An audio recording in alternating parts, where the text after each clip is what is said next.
Hi, today is August 2nd. I'm Diane Sayre, president of the LaRouche organization, with a special update because I just can't let this go.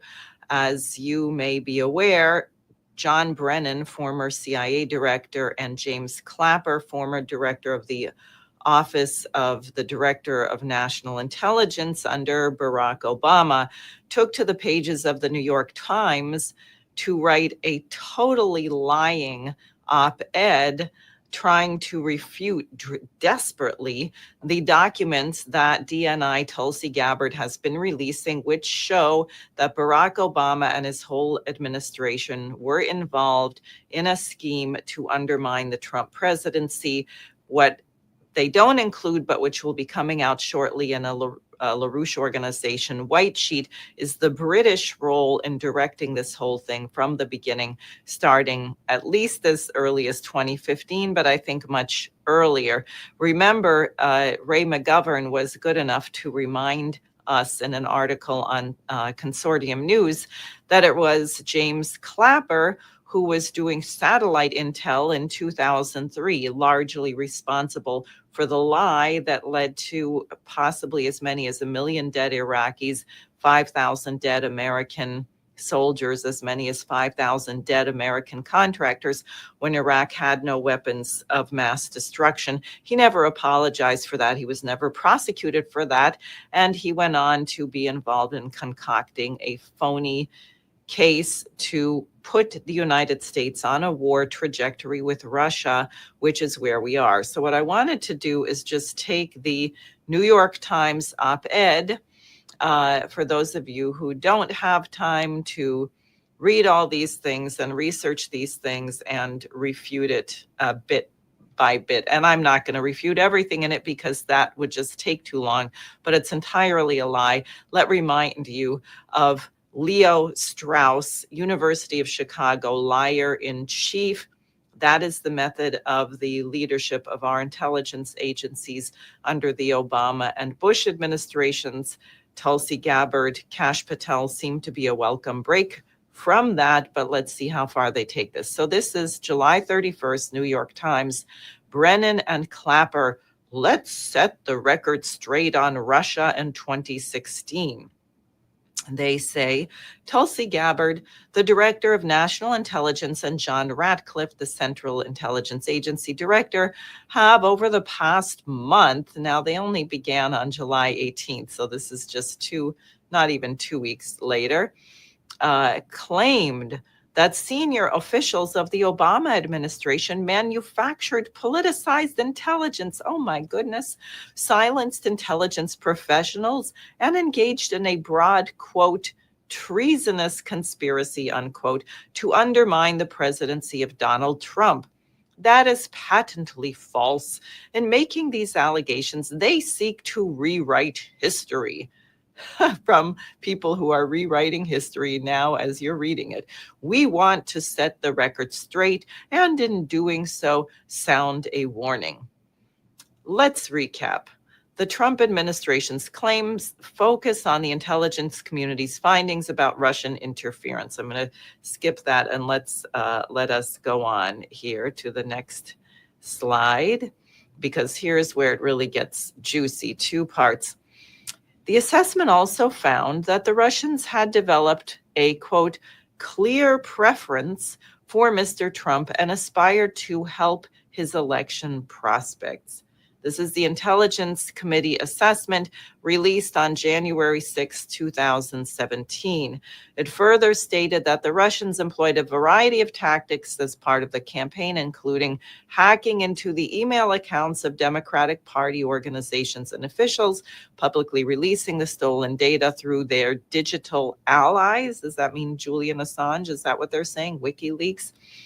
These covert activities were complemented by the overt but disguised efforts of the Russian government. So let's just take this. They found that the Russians had developed a quote unquote clear preference for Mr. Trump. And by the way, in their report, it's in quotes, aspired to help his election prospects. Now, what I have done is to take I unfortunately did not make a slide, but if you go to the dni.gov website, you can get the House Permanent Select Committee on Intelligence assessment of September 18th, 2020, where they find this. They quote what the intelligence community assessment is. Quote, we further assess Putin and the Russian government developed a clear preference for candidate Trump. We have high confidence in these judgments. And then CIA and FBI also assess with high confidence that Putin and the Russian government aspired to help candidate Trump's chances of victory when possible by discrediting Secretary Clinton. Now, already in the 2020 report, this is not Tulsi Gabbard released the 2020 report, but Trump administration officials already knew this in 2020. This was their finding. They say the intelligence community judgments on Putin's intentions failed to adhere to the following analytic standards within ICD 203. Okay, this is in the document. They failed to, 1, properly describe quality and credibility of underlying sources. 2, they failed to properly express and explain uncertainties associated with major analytic judgments. 3, they failed to base confidence assessments on the quantity and quality of source material. 4, they failed to be informed by all relevant information available. 5, they failed to consider alternative perspectives and contrary information. They didn't look at any information that had a different or might have shown something otherwise. And 6, very important, they failed to be independent of political considerations. So this was the finding of the House Permanent Select Committee on Intelligence on September 18th, 2020. I presume Brennan and Clapper would have access to this, but they claim they're just sticking with their original assessment, never mind what Tulsi Gabbard has released, that everyone knew that this was based on faulty, a mere 6 major flaws in their intelligence going on. While some external critiques have noted that parts of the Russiagate investigation could have been handled better, multiple thorough years-long reviews of the assessment have validated its findings and the rigor of its analysis. Well, I just told you that wasn't true, and it's documented. The most noteworthy was the unanimous, bipartisan, 5-volume report issued by the Senate Select Committee on Intelligence, whose Republican members at the time included Marco Rubio, now the Secretary of State, and Senator Tom Cotton, now the committee chairman. So I can't resist. Let's see. A 5-volume report from the Congress, from the Senate Select Committee on Intelligence. Gee, I don't think the Congress has ever released a lying report like the Warren Commission. We know that was completely accurate. Or the 9/11 Commission report. We know that was totally accurate. Or these really long bills like Obamacare and Dodd-Frank, where they tell people in the House and Senate, just sign it and we'll write it later. Nothing nefarious or untrue possibly could have been included in a 5-volume investigation, which I'm sure was totally thorough. So that is just ridiculous. Now, back to the New York Times. In all the interviews of those who drafted and prepared the assessment, the committee heard consistently that analysts were under no politically motivated pressure to reach specific conclusions. Now, Tulsi Gabbard already released documentation that they withheld a presidential daily brief on the morning of December 8th, which said that Russia was not involved in hacking election infrastructure, and that Obama convened a White House meeting on December 9th where he ordered Comey, Clapper, Brennan, John Kerry, Victoria Nuland, Joe Biden, I think, was there, a whole slew of people. Those are the names off the top of my head who were at the December 9th meeting. And Obama ordered them to make a new narrative that went counter to the evidence. And John Brennan was the point man on this. We also now know, as of July 31st, Tulsi Gabbard released the testimony from a whistleblower who has come forward since Gabbard made it her business as Director of National Intelligence to create a hotline where people could be anonymous and protected. And indeed, the whistleblower who objected to this came under massive pressure to be silent. So much for this paragraph. This is not true at all. Now, then they say there's 3 issues. That's why it says first here. First, this lies. The so-called Steele dossier, a series of memos now largely discredited about purported Trump-Russia links written by a former British intelligence agent. Miss Gabbard and Mr. Ratcliffe have claimed it played an integral role in formulating the assessment. We have testified under oath, and the reviews of the assessment have confirmed that the dossier was not used as a source or taken into account for any of its analysis or conclusions. Now, let me just remind people that somehow this dossier was, quote unquote, leaked from Obama intelligence officials to the press. It also was used, and they have documentation to prove it, in getting the FISA warrant for, I think it was spying on Carter Page or Papadopoulos, I forget which one, or both of them. So this is also not true. Gabbard has presented evidence that the Steele dossier, in fact, was used to pursue this investigation. Let's go on. The sole focus of the assessment was on Russia's actions, not on whom they might have been interacting with in the United States. Oh, really? Then what was all of the spying and wiretapping and smearing of Donald Trump?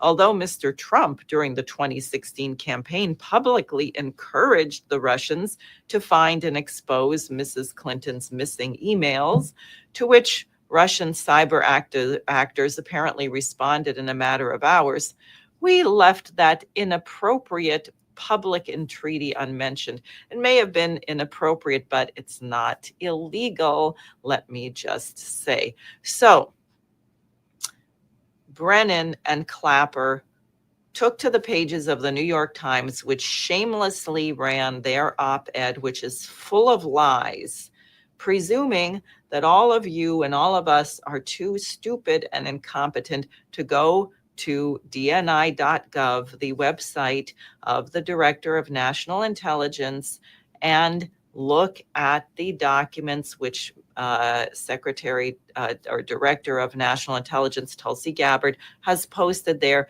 available for anyone to look at, including these people. It's a fraud. As I said, the LaRouche organization will be producing a white paper which documents not only this, but the British role and the fact, as you will know if you follow my symposia, that the idea of the British to get a war going between the United States and Russia goes back to before World War II even ended. That is, in May of 2022, just 2 weeks after VE Day, which means it was in preparation much longer, Winston Churchill, who was both Defense Secretary and Prime Minister of Great Britain, drafted a proposal called Operation Unthinkable, saying that they should be ready to invade Russia by the 1st of July. Poland would work with them. He was recruiting Nazis, that's right, German military leaders who had committed all manner of atrocities and violations of international law and war crimes, to join with his effort. And when he went to Fulton, Missouri in 1946, the purpose of that was to pull the United States hook, line, and sinker into this operation. That's what we see unfolding now. Unfortunately, President Trump seems to have been quite manipulated by his 3-day visit to Scotland. Nothing wrong with Scotland, but Keir Starmer and the whole British Empire policy, he seems to, and Ursula von der Leyen, the lion von der Leyen, manipulating him as well, I'm sure. He has come out of this quite disoriented, making crazy threats about how we're moving our nuclear submarines. By the way, we have 4 Ohio-class nuclear submarines underwater, sneaking around the planet at any given moment. So I don't know if Trump is announcing actually adding to that or just making mention that it's there. It's quite incendiary and foolish and unnecessary. But if we can bring to light the enemies of the United States who were behind this fraud of Russiagate, and I know President Trump is very interested in prosecuting the former intelligence officials and members of the Obama administration, then we perhaps can get some traction at cleaning these things out and getting ourselves off the trajectory for a thermonuclear showdown with Russia. And by the way, please like, share, subscribe, and donate. Help us get this white paper out, theLaRouche